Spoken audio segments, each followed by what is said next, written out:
¿cómo están? Muy buenas tardes, como siempre un abrazo a la distancia a cada uno de ustedes. Arranca casi al mediodía con el entusiasmo de siempre. Mi querido Oscarito, ¿cómo has pasado el sábado, el domingo? Muy bien, buen día. Muy buenas, que se mira mediodía nublado en lunes.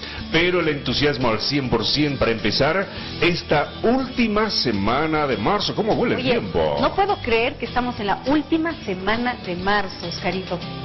26, ¿no? Sí, 26. 26. Bueno, importante hablar de Lifebuoy porque quiero contarles cuál es mi rutina diaria. Lógicamente, entro a la ducha con el jabón de tocador que está aquí. Miren ustedes, hay en distintos aromas, todos son fabulosos.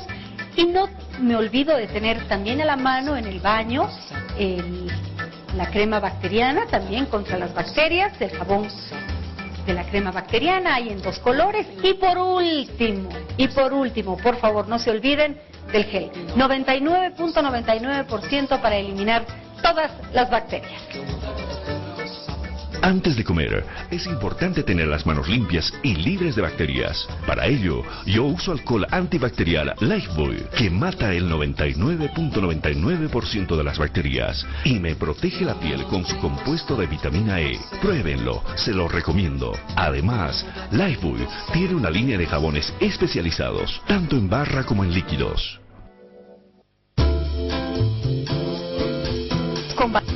Que hoy nos van a acompañar y que el 23 de marzo de 1967 eran solo jóvenes de 16 y 17 años. Ellos se enfrentaron a guerrilleros. 55 de ellos fueron muertos en la emboscada de Ñancahuazú. La guerrilla de Ñancahuazú es el nombre del grupo guerrillero comandado por Ernesto Che Guevara entre el 66 y 67, que finalizó con su muerte y la de la mayor parte de sus integrantes. El grupo estableció su campamento base en una finca atravesada por el río Ñancahuazú, tributario estacional del Río Grande. En la guerrilla, en todas sus acciones, se destaca el patriotismo, coraje y valor cívico de todos quienes participaron y de todos quienes acudieron en el momento histórico al llamado de la patria. El 23 de marzo de 1967 se recuerda la emboscada de Ñancahuazú, que se inició con la marcha desde el Pincal, marcha que los introdujo luego a la espesura del monte. Ahí les esperaba, entre otras, una lucha contra nubes de mosquitos y garrapatillas. Sin embargo, y ante todo, su objetivo era llegar al campamento central para evidenciar la presencia o no de insurgentes en inmediaciones del Cañadón. En plena incursión, se escuchan tiroteos y desgarradores gritos de quienes serán alcanzados por las ametralladoras. Estratégicamente, el fuego disminuye. No ven al enemigo, y estos dejan penetrar una mayor parte de la vanguardia, para luego abrir fuego. Entonces, varios soldados combatientes caen prisioneros y muchos otros mueren. Sucedió así una primera emboscada, en desigualdad de condiciones desde el punto de vista táctico y estratégico. El 3 de agosto de 1990 se funda la Confederación Nacional de Beneméritos de las Guerrillas de Ñancahuazú. En la actualidad, todos los que acudieron y ofrendaron a esta campaña antiguerrillera son, en muchos casos, héroes anónimos, olvidados por la sociedad e instituciones que solo recuerdan a gente foránea y no a los nacionales que sacrificaron su vida en nombre de la patria. Hoy, a 45 años de la campaña antiguerrillera de Ñancahuazú, en honor al mérito y al valor patriótico de los que ofrendaron sus vidas, visitan casi al mediodía los beneméritos de Ñancahuazú. A los 4 beneméritos de este momento, del 23 de marzo de 1967. Un placer tenerlos a los 4 aquí. Bienvenidos. Estamos escuchando de fondo la canción Mis Harapos, que fue compuesta en honor a usted. Sí, bueno, que sí. Es una canción muy importante para nosotros porque relata nuestras vivencias de cómo ingresamos a la campaña contraguerrillera, porque yo quisiera contarles un poquito más ampliarles cómo ha sido movilizado el soldado boliviano. Claro, muy que sí. poco se ha hablado del soldado boliviano. Enseguida lo vamos a hacer cuando estemos sentados en la mesa. ¿Qué actos tuvieron el pasado 23 de marzo recordando esta primera emboscada? Bueno, antes hacíamos el desfile participando como beneméritos, que tenemos una ley, pero ya un par de años no nos dejan desfilar.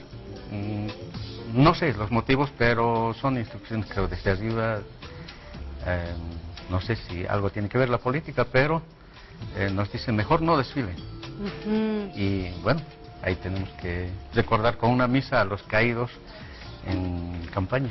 Bueno, eso es lo que ustedes continúan reclamando, ¿no es cierto? Que se reconozca a los 55 soldados muertos en la emboscada, 56. O 56 para ser más precisa, en la emboscada. Eso es cierto.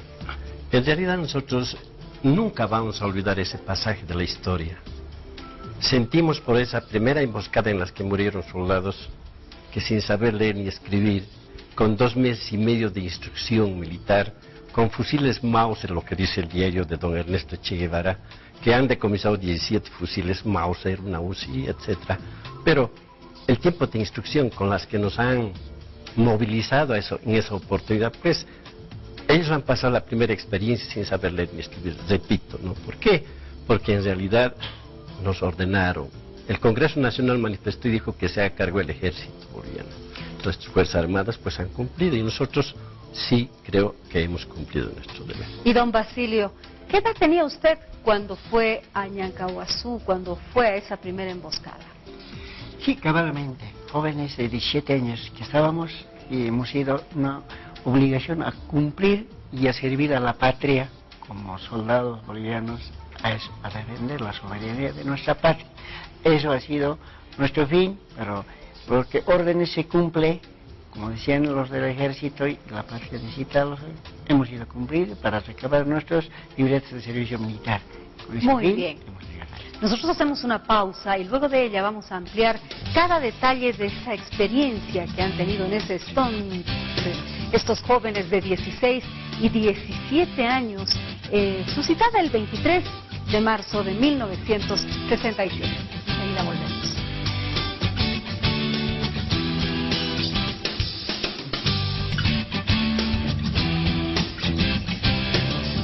Bien, nosotros estamos recordando una fecha especial aquí en Casi al Mediodía, junto a los beneméritos de Ñancahuazú. Nuevamente, bienvenidos don Mario, Eloy, Juan y Basilio. Vamos, Oscarito, con el menú del día. Y la cocina exquisita de la Suisse nos pone en la mesa de Casi al Mediodía teriyaki de pato. Esto es magre de pato en salsa de jengibre, caramelizado con soya, acompañado de pasta de arroz y una juliana de verduras. Y por supuesto, todo con un delicioso vino aranjuez, de lo mejor del sur del país. Aquí está nuestra preciosa Samantha sirviendo el delicioso vino, gracias. Bueno, don Mario, ¿cómo fue? Para empezar quiero entender. Eran chiquillos de 16, 17 años que fueron a cumplir con el país. Fueron al servicio militar. Obligatorio. Obligatorio, claro. ¿Y qué pasó luego? Mire, yo quiero contarle lo rapidito que, primeramente, cuando uno entra al cuartel, va sin pensamientos políticos ni ideológicos. Fuimos movilizados en las condiciones más mínimas, como decir, en el año 1967 en el cuartel solo había un escalón. En enero ingresaban y en diciembre se licenciaban. En el momento de lo que ha ocurrido, prácticamente no habían soldados con instrucción. Aquellos que se habían presentado el 15 de enero, con apenas un mes y 10 días, son los primeros que han ingresado a la guerrilla y la mayoría ha sido fallecido. Pero no solo eso, también hay algo que quiero contarle, que a los que ya hayan cumplido el servicio militar, pues les detienen la libreta y se incorporan para que acudan a la zona de operaciones. Imagínense ese dolor de la familia cuando ya había cumplido y nunca más regresa a su hogar. Entonces hubo una mayor parte de los soldados en aquella época, el 90% era generalmente de los hermanos campesinos, que creo que el dolor de esa madre, el dolor de los padres y de todos los que habíamos participado, porque nosotros conocemos lo que es el dolor de la muerte. Así es, y enseguida vamos a hablar también de ese hecho tan doloroso. Don Juan, ¿qué pasó con el ejército que en ese momento no reclutó a hombres experimentados, sino a hombres que estaban haciendo, lo decíamos, un servicio a la patria? Eran criaturas. Desde luego, Casimira, Los que nos hemos presentado el año 1967, del 10 de enero al 15 de enero, los antiguos nos han tenido todavía casi unos 15 días, de quienes habíamos recibido instrucción, ya, para que ellos se licenciaran y nos quedábamos nosotros. Entonces no había cómo convocar, no había cómo llamar, no había cómo llamar a un contingente que pueda ir voluntariamente. No había. ¿Y quién iba a querer ir voluntariamente, así por así nomás, a un encuentro donde el 23 de marzo ya hubieron 7 muertos, soldados del 67? Claro. Entonces no se pudo convocar soldados antiguos que tampoco tenían instrucción de sistema de combate en las guerrillas. Sino ellos siempre han pasado lo normal, que es combate de lo convencional. Entonces difícilmente podían haber voluntarios e ir a enfrentarse al grupo claro, es decir, insurgente. Don Eloy, ¿ustedes jamás supieron que iban a la guerrilla? No, de ninguna manera, porque a nosotros nos dijeron, vamos a ir en comisión. ¿Dónde? A Santa Cruz. Bueno, vamos a ir a conocer otra tierra, va a haber un cambio. Estuvimos esperando alerta. Pero ya algo había cuando nos dotaron de uniforme, ¿no? Municiones, dijeron que llevemos algo seco, y nos tuvieron por espacio de 2 semanas. Cuando una noche nos dijeron levantarse, marchando a la estación, llegó el tren y nos pusieron en unos vagones cesados. En el primer vagón ya estaba el regimiento Colorados, en el siguiente nos metimos, lo cierran la puerta y empieza la marcha hasta parar en Chayapata. Toda la noche estuvimos viajando en un tren con las incomodidades que usted se imagina. Por supuesto. En un tren de puro fierro, sin ventanas, sin acceso ni siquiera a mirar. Amanecimos en Chayapata y continuamos, breve un descanso, un desayuno, hasta llegar a Potosí, que lo hicimos en más de 30 horas.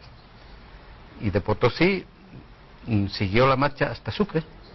En Sucre desembarcamos, nos metieron en el cuartel, dijeron vayan a descansar. Nos pusimos en el piso con nuestras mochilas. A las 10 de la noche dice levantarse otra vez a los camiones y empezamos la marcha hasta el Pincal, es decir, Lagunillas, el pueblo, el último pueblo que yo vi gente civil, todo eso. Ya al día siguiente llegamos al Pincal, del Pincal a la Casa del Calamina, y ahí empezó un peregrinar que duró 7 meses. Basilio, además de esa incertidumbre, ¿cuál ha sido su primera reacción al llegar al lugar?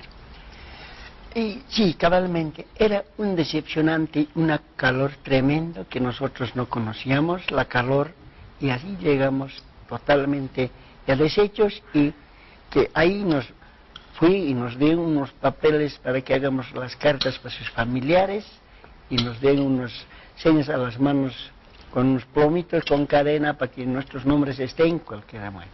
De esa manera hemos llegado hasta Ñancahuazú, y en Ñancahuazú hemos estado, el regimiento Max Toledo más que todo iba haciendo desocupar a los guerrillas, y ahí estábamos en el peligro.